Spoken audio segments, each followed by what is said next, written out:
people! Dando continuidade a essa nossa caminhada sobre USP, a gente já viu o edital, a gente já corrigiu prova, e dentre as questões que a gente corrigiu de prova, eu trouxe um assunto para a gente poder fazer revisão.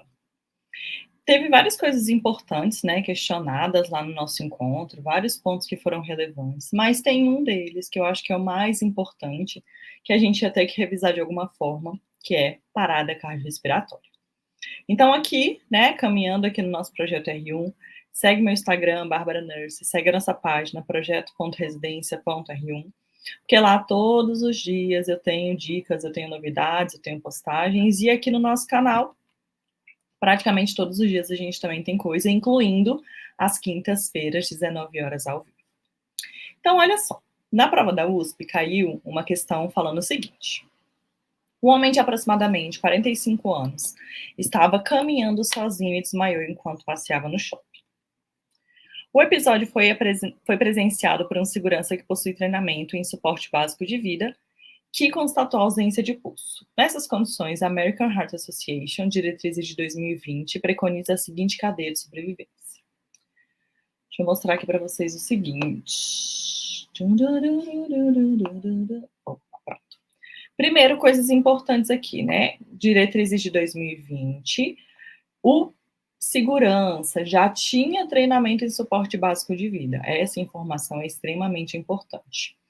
Que constatou a ausência de pulso. Primeira coisa que a gente vê quando o paciente está caído é avaliar o pulso. Chama o paciente, fulano, fulano, ei moço, ei moça, sem resposta, avalia pulso. Ausência de pulso, aí sim a gente vai começar os cuidados. Desses cuidados a gente teve aqui, letra A. Iniciar ressuscitação cardiopulmonar de alta qualidade, iniciar reanimação avançada, acionar o serviço de atendimento médico e desfibrilar. Aqui, o que a gente tem? Iniciar a ressuscitação cardiopulmonar de alta qualidade é uma coisa importante bem no comecinho, por quê? Porque essa pessoa, né, já conhecia sobre o treinamento do suporte básico de vida, então ele já vai iniciar uma ressuscitação cardiopulmonar de alta qualidade. Mas iniciar a reanimação avançada, eu precisava do serviço médico que chegasse, né? Então, não é essa a questão. Acionar o serviço de atendimento médico, extremamente importante. Desfibrilar. Eu vou chamar o SAMU, e aí eu já vou desfibrilar, eu vou chamar o SAMU, e aí eu vou esperar, né? Eu vou chamar o SAMU, vou esperar o SAMU chegar, mas até aí eu já estou fazendo reanimação, eu já estou iniciando a minha ressuscitação cardiopulmonar de alta qualidade, então a gente não desfibrila aqui nesse momento. Iniciar a reanimação avançada. Não, porque a gente está, né, na rua, é extra-hospitalar. Acionar o serviço de atendimento médico, muito bom esse. Iniciar ressuscitação cardiopulmonar de alta qualidade, muito boa essa. Desfibrilar, muito boa essa. E iniciar a reanimação avançada, porque o serviço chegou. Então, esse aqui a gente já viu também que não vai ser. Nossa melhor resposta aqui, letra D. Por quê? Porque o paciente foi lá, né, o segurança estava lá, viu o cara desmaiado sozinho. Avaliou o pulso, não tem pulso? Chama o SAMU! E aí, chamou o SAMU, já começa aqui, ó, compressão.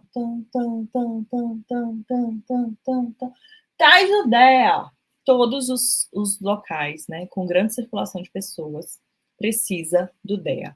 Então, a gente tem até uma lei, cadê, ó, lei DEA. Vamos ver. Obrigatoriedade. Lei 13.945, de 2005, dispõe sobre a obrigatoriedade da manutenção de aparelho desfibrilador externo automático em locais que designa e tenham concentração e circulação média diária de 1.500 pessoas. Então, a gente tem uma lei 13.945, de 2005, que fala que eu tenho que ter DEA em locais que tenham mais de 1.500 pessoas circulando diariamente. E o shopping tem, né? Então, se a gente percebeu essa condição, percebi a pessoa caída, avaliei pulso, chamei SAMU. Chama o SAMU, traz o DEA. Aí, ó, tchan, tchan, tchan, tchan, tchan. Enquanto o DEA tá chegando, você tá fazendo reanimação. E a reanimação avançada vai ser com o serviço médico que vai chegar, né? Quando o SAMU chegar, vai conseguir prestar esse cuidado. Então, para isso, a gente tem a cadeia de sobrevivência em parada cardiorrespiratória da American Heart Association. E aqui, ó, cuidado extra-hospitalar, tá? Então, essa aqui é parada cardiorrespiratória extra-hospitalar. Então, a gente vai prestar esse cuidado lá no APH, né, no atendimento pré-hospitalar. Primeira coisa que a gente vai fazer, acionar o serviço médico de emergência. Então, aqui a gente vai chamar o SAMU. Chama o SAMU, né? Depois a gente vai fazer uma ressuscitação cardiopulmonar de alta qualidade. Enquanto a gente está fazendo reanimação, né? O DEA vai chegar. Quando o DEA chegar, a gente coloca as pás e aí a gente aguarda o DEA dizer para a gente o que vai ser feito, que o DEA vai dizer. Ritmo chocável, afasta. O DEA vai dizer, mantenha a reanimação. Então, a gente vai esperar que o DEA também responda a gente. Quando o serviço chegar, aí vai ser uma reanimação, né, uma ressuscitação avançada. Depois disso, já em ambiente hospitalar, a gente tem cuidados pós-parada cardiorrespiratória e recuperação do paciente. Então, hoje, quando a gente fala de cadeia de sobrevivência em ambiente extra-hospitalar, a gente tem como primeiro elo dessa cadeia chamar o serviço de emergência médica. Ressuscitação cardiopulmonar de alta qualidade. Desfibrilar. Ressuscitação avançada e os cuidados já intra-hospitalar. Para isso, eu trouxe para vocês mais algumas informaçõezinhas que são relevantes.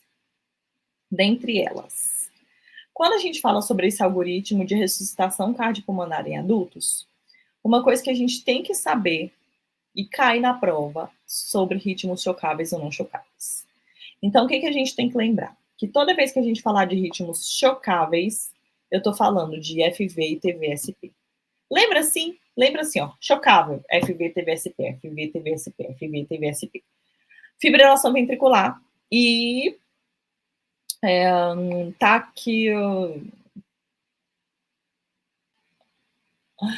taquicardia ventricular sem pulso. Quase não sai, mas saiu, tá?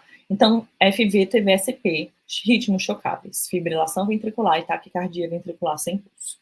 Se o DEA avaliou isso, aí ele vai chocar, né? Agora, se é o ritmo não chocável, que a gente tem que saber, é a sistolia. Então, a sistolia assim, ó. E a ESP. Então, todas as vezes que se você só lembrar que ritmo chocável é FV, TVSP, você já consegue responder um monte de questão aí da sua prova, tá? Então, lembra disso. Ritmo chocável, fibrilação ventricular e taquicardia ventricular sem pulso. Quando a gente fala sobre esse algoritmo, aí é que vai dizer, né, se é um ritmo chocável ou se é um ritmo não chocável e como é que a gente vai proceder esse cuidado. Avaliando isso, né, caminhando mais, a gente precisa saber de algumas informações relevantes que também sempre caem em prova. Dentre elas, quando a gente fala da ressuscitação cardiopulmonar, a gente precisa saber que isso aqui é questão de prova. Mas, como a gente não vai trabalhar só questão de prova, a gente vai trabalhar coisas para a vida, né? Vai que você está na rua, percebe uma pessoa caída, avalia o pulso, sem pulso, começa a fazer compressões. Como é que funciona? Comprima com força, pelo menos 5 centímetros. 2 dedinhos aqui, ó, tem 5 centímetros. Então, você vai comprimir o tórax com força, tá? Então, você vai colocar uma mão sobre a outra. E rápido, de 100 a 120 compressões por minuto. E aguarde o retorno total do tórax. Então, isso aqui cai direto, questão falando que é 2,5, que não precisa esperar o retorno, mas isso aqui é muito importante para quando a gente fala desse cuidado. Então, comprimir com força o tórax, pelo menos 5 centímetros, e rápido, 100 a 120 compressões por minuto, e aguardar o retorno total do tórax. Deixa eu arrumar aqui para ficar bonitinho, calma.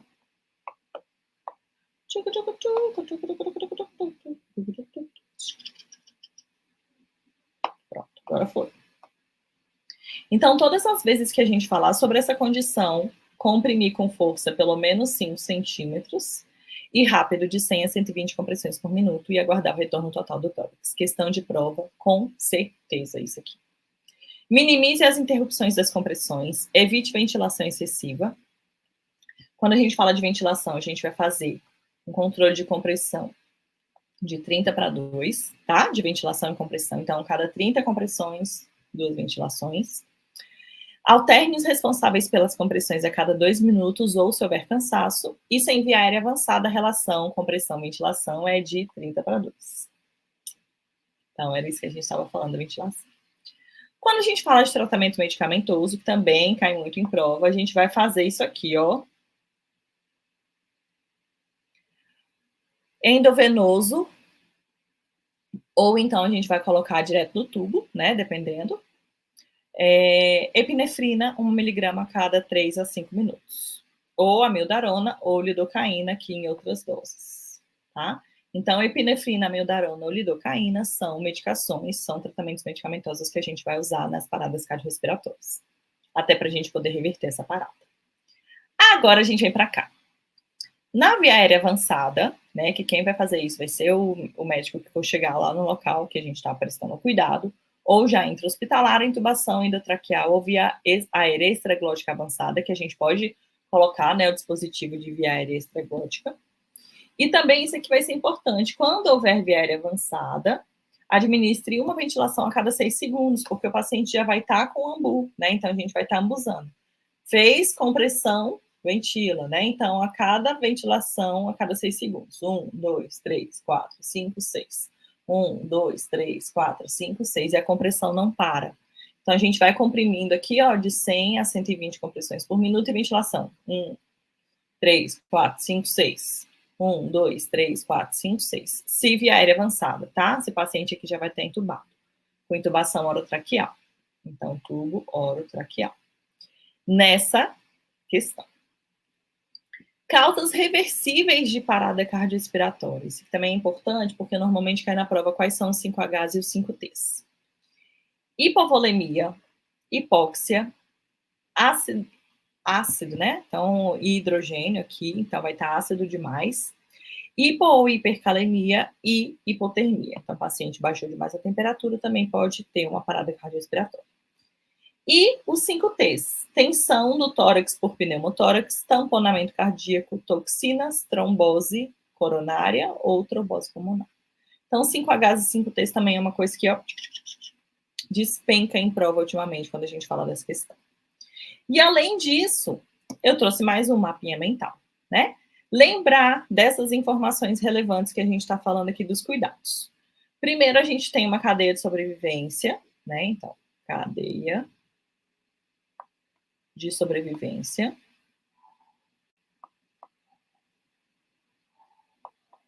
A gente tem que lembrar 30 por 2 sobre compressões e ventilações sem via aérea avançada. A gente tem que saber que são entre 100 a 120 compressões por minuto. E também a gente tem que lembrar de 5 centímetros quando é compressão efetiva com retorno do tórax. Então, aqui, nesse mapa mental, que eu sempre gosto de, né, amarrar esse nosso assunto com o mapa mental, a gente está falando o seguinte: parada cardiorrespiratória é uma emergência cardiovascular de grande prevalência com morbidades e mortalidades elevadas. Por que que a gente está falando isso? Porque hoje em dia, muitas pessoas leigas ou profissionais de saúde não sabem avaliar uma parada cardiorrespiratória. Então, o que que a gente vai fazer aqui, ó? Verificação do pulso da respiração em 10 segundos. Coloquei o dedo aqui, né, para poder avaliar o pulso. Estou vendo se o paciente faz algum movimento respiratório em 10 segundos. Percebi que não acontece? Aí a gente vai avaliar aqui se a vítima responde. Fulano, fulano, tá... oi, moço, acorda. E se tem ausência de pulso também é uma condição importante. Se a respiração está anormal ou em gasping, né, que o paciente está gaspinhando, a gente fala que ele está uma respiração muito ofegante, muito dificultosa. E pulso presente, então tem essas condições. Uma coisa que a gente tem que lembrar é que, assim, muitas vezes a gente vê uns vídeos aí, né, na internet, que a pessoa está desmaiada, aí vem a outra fazer ressuscitação cardiopulmonar e a pessoa está acordada, assim, mexendo. Oi, eu tô bem, eu só desmaiei. Nessa condição, a gente não faz reanimação, né? Porque o paciente pode ter desmaiado por alguma coisa, mas se você chamou e ele acordou, acabou. Agora, uma outra coisa que pode acontecer, e que a literatura traz para a gente da American Heart Association, é o seguinte: se o paciente está desacordado, né, não está respondendo, e você faz a ressuscitação cardiopulmonar, se você faz massagem torácica, causa menos risco, menos perigo, menos trauma ao paciente de você não fazer a ressuscitação cardiopulmonar, entendeu? Então, se você chegou lá, o paciente não está respondendo, realmente você mexeu nele, você avaliou o pulso, você não está sabendo identificar se tem pulso ou não está respirando muito bem, você vai fazer a compressão. Lá diz que tem menos risco de você fazer uma compressão e ser adequado para o paciente do que você não fazer nada. Então, aqui já tem mais uma dica. E traz para a gente aqui, né? Como reconhecer? A gente avaliou o pulso, avaliou a respiração. Se o paciente não está respondendo à ausência de pulso, aí a gente vai iniciar as manobras da ressuscitação cardiopulmonar. Ciclos de 30 compressões para 2 ventilações. E a cada 5 minutos, né? Ou a cada 2 minutos ou 5 ciclos, checa o pulso. Então, a gente está fazendo um ciclo, são 100 compressões. Terminei um ciclo. Mais 100 compressões, terminei outro ciclo. E seguir o que o DEA vai falar para a gente, né? Lembra que o DEA tem que estar em locais que tem mais de 1.500 pessoas em circulação.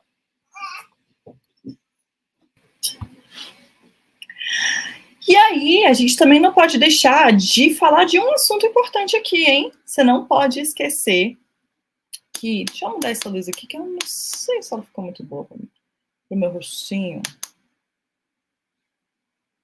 Pronto. Agora me clareou de volta.